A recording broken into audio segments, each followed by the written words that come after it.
So much box sets as country pursuits. Falkland Palace was the private hunting lodge for 8 Scottish monarchs. I'm meeting Ninian Stewart, the hereditary keeper. Hiya! Hi, Susan. Welcome. That means he lives here and helps look after this royal palace. Ninian, this is an amazing room. Tell me, what kind of famous people would have visited here?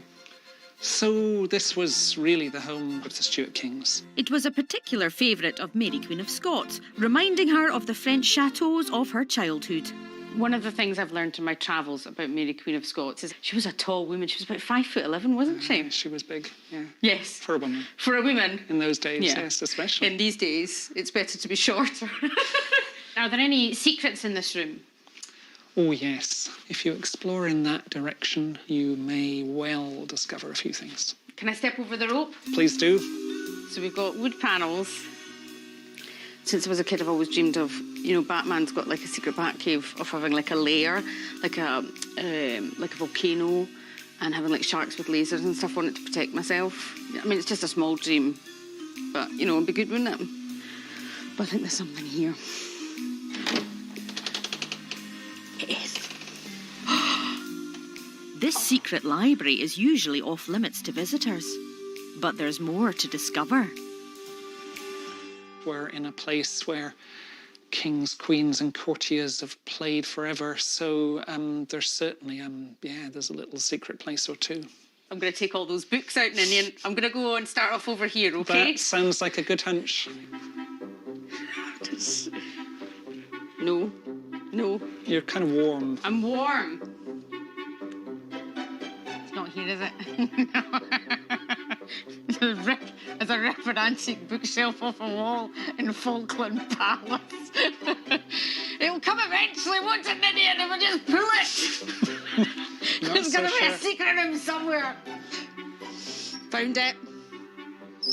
Now see, no disrespect to the other secret door, but this is a secret door, isn't it? This is the secret door that you're looking for in the bookcase. Oh, I love it. I mean, really, if I could design my house like this, I really would. If only to have somewhere to hide my clutter. There's plenty of space for secret rooms all over this palace. It even has its own magnificent chapel where a mischievous Mary Queen of Scots apparently left her mark.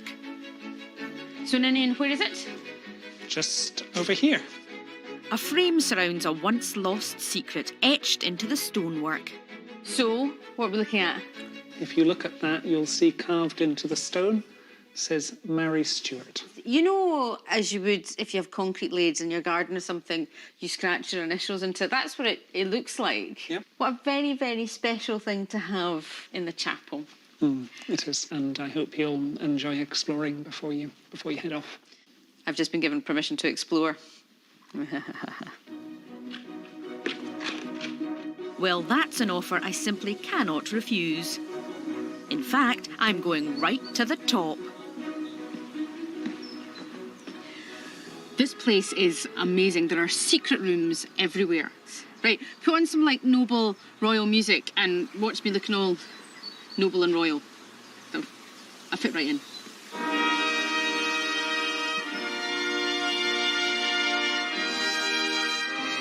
I'm pretty sure we've never had a Queen, Susan. And from here, I have a magisterial view of the extensive gardens. The Stuarts specifically chose the plants that grew here for their medicinal properties. Herbalist Claire Mackay knows all about them. Hi, Claire. Hi, Susan. This is a magnificent, beautiful herb garden. Tell me, why is it here in the grounds of Falkland Palace? Well, this was a matter of life or death. Basically, without these herbs, there were no other medicines. What is this interesting plant? Well, this is lady's mantle because of the leaves look like a lady's shawl of that time period.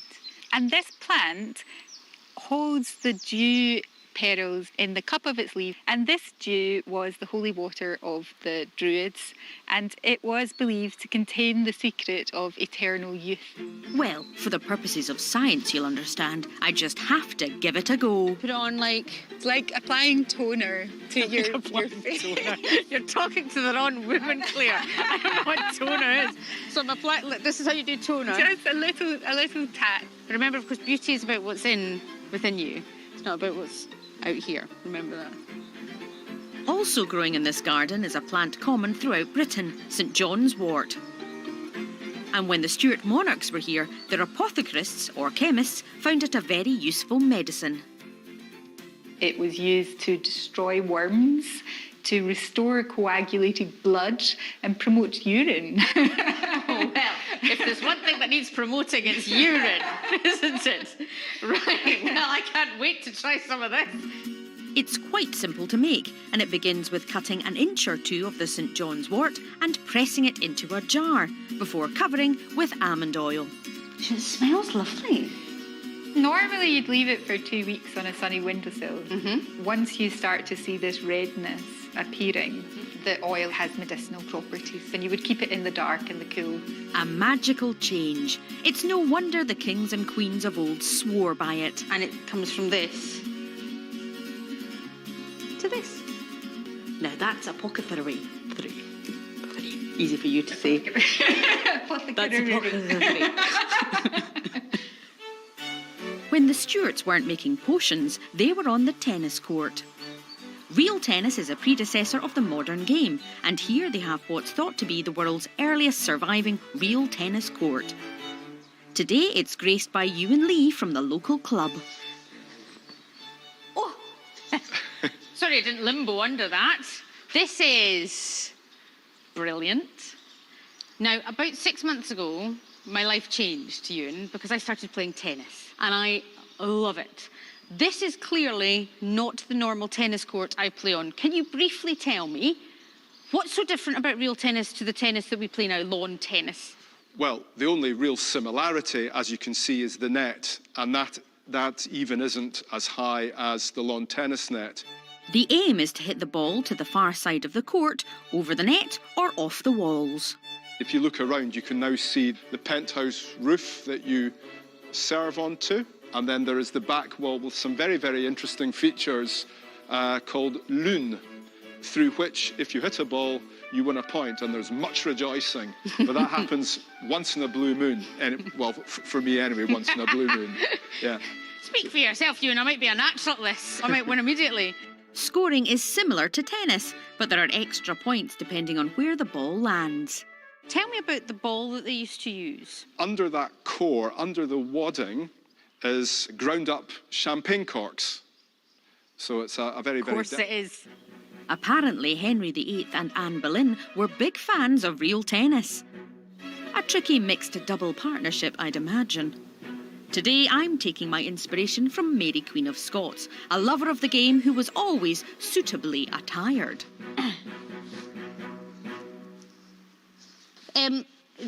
I'm wearing kind of trousers. Is that not quite unusual for ladies at that time? Not at all. She would have worn breeches like that. Ready to play? I mean, they're not the most flattering I've ever worn, but they do allow me to move freely around the court. Look at that, like a professional sports person. I've seen it in Wimbledon. Right, Ewan, you're going to teach me how to serve. Yes. In real tennis. So when we're serving, we need to hit the ball onto what's called the service penthouse. So, okay. Here we go. Like that. Okay.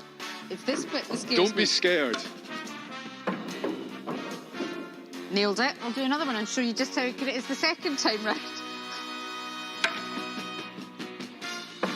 In. Well done. It seems I may be a natural after all. I mean, I've just won Wimbledon. Two very good serves. Two very good serves. He just said it. Get the camera on him. What did you say? Two very good serves. There we go. I just wanted it on record. Absolutely. That's perfect. I think I'll call it a day now, Ewan. I'll leave a champion, I think, albeit a strangely dressed one. So thank you, Ewan. That is a pleasure, Your Majesty. Thank you very much. Thank you, Your Majesty. Absolutely correct. Finally, someone's getting it right.